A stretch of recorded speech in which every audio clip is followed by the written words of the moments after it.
রাবণ শুধু বধ নয়, ভারতে কিছু জায়গায় রাবণ পূজিত হন ভগবান রূপে। সেই রকমই একটি গল্প বলি আপনাদের। হিমাচল প্রদেশের কাংড়া জেলা, সেখানকার বৈদ্যনাথ মন্দির ভারতের শিব মন্দিরের মধ্যে অন্যতম। এই মন্দিরের প্রাচীন ইতিহাসের সঙ্গে জড়িয়ে রয়েছে রাবণের জীবনের গল্প। শিবের ভক্ত ছিলেন রাবণ। শিবকে সন্তুষ্ট করতে কৈলাসে গিয়ে পুজো শুরু করেছিলেন রাবণ।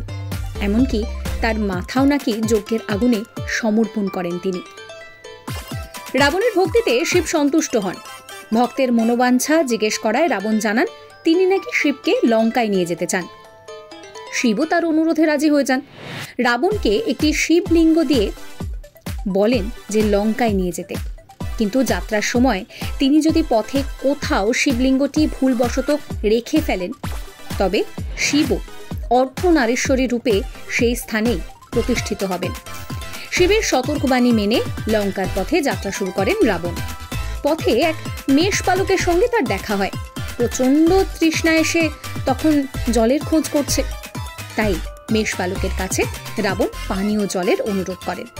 আসলে তিনি কোনো সাধারণ মেষপালক ছিলেন না, তিনি ছিলেন শিবপুত্র গণেশ, যিনি মেষপালকের ছদ্মবেশ ধারণ করেছিলেন। জলপান করার সময় রাবণ মেষপালককে শিবলিঙ্গটি কিছুক্ষণের জন্য ধরতে বলেন, কিন্তু মেষপালক রূপী গণেশ মাটিতে শিবলিঙ্গ নামিয়ে দেন। শিবের কথা মতো সেখানেই তার প্রাণ প্রতিষ্ঠা হয়। এই শিবলিঙ্গকে ঘিরে নাকি পরে তৈরি হয় বৈদ্যনাথের মন্দির। ভারতের প্রায় সর্বত্র রাবণ বধ পালন করা হলেও এই মন্দিরে কখনোই রাবণের পুতুল জ্বালানো হয় না। পুরাণ অনুযায়ী রাবণ ছিলেন শিবের অন্ধভক্ত।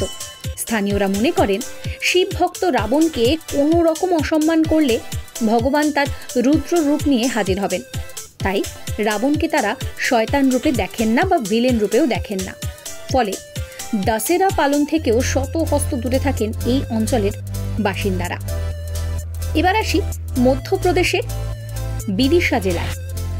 সেখানেও রাবণকে দেবতা জ্ঞানে পুজো করা হয়। স্থানীয়দের মতে রাবণের স্ত্রী মন্দোদরীর জন্ম নাকি এই বিদিশা জেলায়। এখানকার নামেও বৈষ্ণব সমাজের মত অনুযায়ী জন্মসূত্রে মন্দোদরী এই শহরের মেয়ে ছিলেন, সেই সূত্রে রাবণ তাদের জামাই।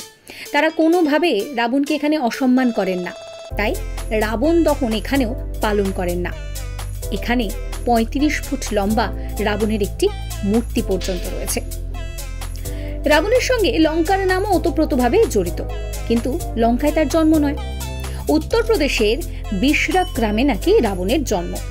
তার বাবার নামেই নাকি ওই গ্রামের নামকরণ করা হয়েছে। রাবণের বাবাও শিবের ভক্ত ছিলেন।